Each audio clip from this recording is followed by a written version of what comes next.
নমস্কার বন্ধুরা, আজকের আহারে সকলকে স্বাগত জানাই। আজ নিয়ে এসেছি ভিন্নধর্মী একটি রান্না। চলুন বন্ধুরা, শুরু করা যাক। আজওয়ান পাতা, পেঁয়াজ, কাঁচা লঙ্কা কুচি করে রেখেছি। গোটা ধনে হামালদিস্তায় আধা ভাঙা করে নেব।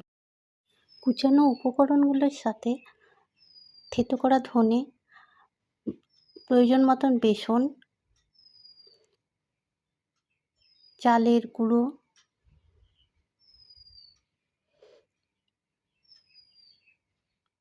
নুন এবং হলুদ দিয়ে দিলাম। এই গাছটি বহুগুণ সমৃদ্ধ একটি ভেষজ গাছ, যেটি ইমিউনিটি বুস্ট করে, হজম এবং সর্দি কাশিতেও ভালো কাজ দেয়। একটু একটু জল দিয়ে সব উপকরণগুলোকে ভালো করে মিশিয়ে নিচ্ছি। আমার মনে হলো একটু বেসন দরকার আছে, তাই আমি একটু বেসন অ্যাড করলাম। মিশ্রণটি তৈরি হয়ে গেছে। বন্ধুরা, এই ছোট্ট আহারে পরিবারকে বড় করার জন্য লাইক, শেয়ার ও সাবস্ক্রাইব করার অনুরোধ জানাচ্ছি। মিশ্রণ থেকে অল্প অল্প নিয়ে মাঝারি আঁচে ভেজে নিচ্ছি।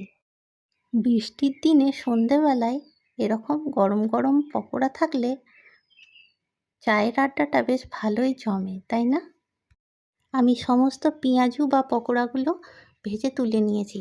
শুধু বিট নুন আর চাট মশলা ছড়িয়ে গরম গরম পরিবেশনের অপেক্ষায়। অনেক ধন্যবাদ আমার সাথে এতক্ষণ থাকার জন্য।